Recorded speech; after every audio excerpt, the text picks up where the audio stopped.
Hello les gourmets, j'espère que vous allez très bien et que vous passez un good morning en notre compagnie sur RTCI.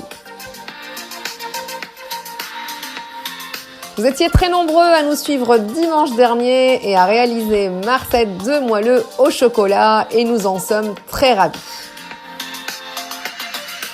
Mille merci pour votre fidélité, chers gourmets, et big bravo pour toutes vos superbes photos. J'ai adoré vos réalisations, elles sont juste magnifiques. Big bravo aussi aux plus réactifs qui nous ont posté leurs photos de moelleux au chocolat dimanche dernier à partir de 8h30 du matin. Quelle belle réactivité! Allez, comme vous êtes au top, très appliqué, impliqué, adorable comme tous, cette semaine, je reviens vers vous avec une gourmandise très appréciée. Et je vous propose de faire ensemble les fameux muffins irrésistibles. Alors, qu'est-ce qu'un bon muffin pour vous? Alors, pour ma part, un bon muffin est un muffin bien gonflé, bien moelleux, avec des bons morceaux de chocolat ou des pépites de chocolat et qui se conservent très bien. Si vous aimez les beaux muffins du Starbucks, vous allez certainement tomber amoureux de cette recette et je pèse bien mes mots.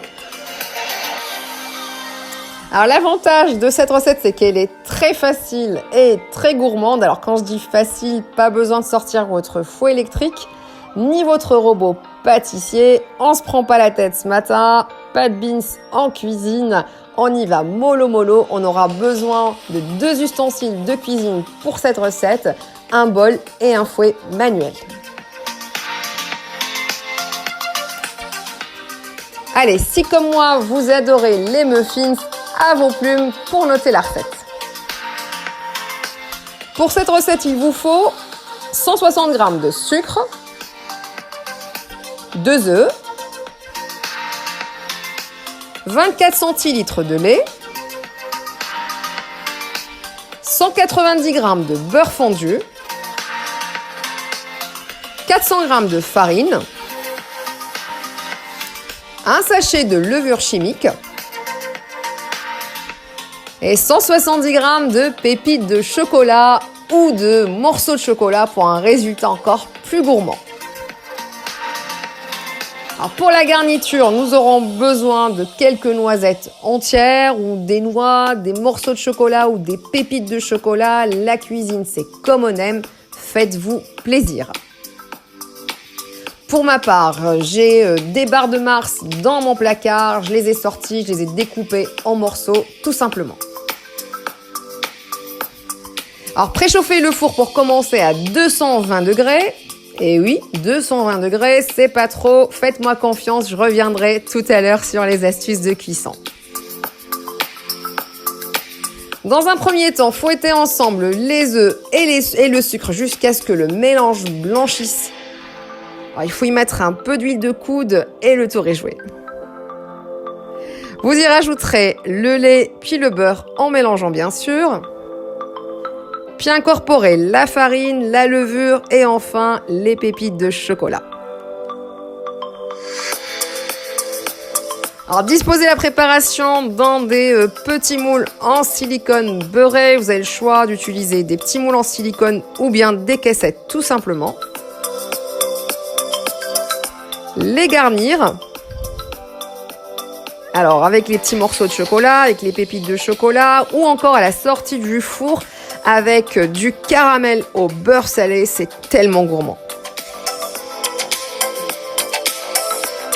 Alors pour obtenir des muffins bien gonflés, il faut maîtriser la cuisson. Astuce du chef au passage. Enfournez vos muffins pendant 5 minutes à 220 degrés, puis pendant 20 minutes à 180 degrés.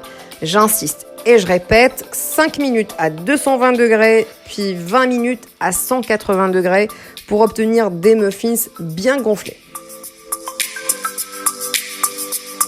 Bon, à présent, je me retrouve avec plein de chocolat, 2 pâtes sur les doigts, sur le plan de travail, mais qu'est-ce que c'est bon! Pour vérifier la cuisson de vos muffins, il suffit de piquer le centre du muffin avec la pointe d'un cure-dent. Elle doit sortir sèche, sinon poursuivez la cuisson. À la sortie du four, laissez refroidir sur une grille pendant 10 minutes et régalez-vous bien. Bonne dégustation. Alors, vous serez certainement ravis du résultat. Vous pouvez bien sûr conserver facilement vos muffins pendant 48 heures à 72 heures si vous les rangez bien dans une boîte hermétique pour éviter qu'ils sèchent. Ils resteront terriblement gourmands. Voilà pour aujourd'hui. J'espère que la recette vous a plu. J'attends en tout cas vos retours et vos photos sur la page Facebook d'RTCI et sur mon groupe Facebook Votre Arrêt Gourmand by Sanet. Allez, à vos fourneaux, passez une excellente journée et à dimanche prochain pour un nouvel arrêt encore plus gourmand. Je vous embrasse fort. Bye.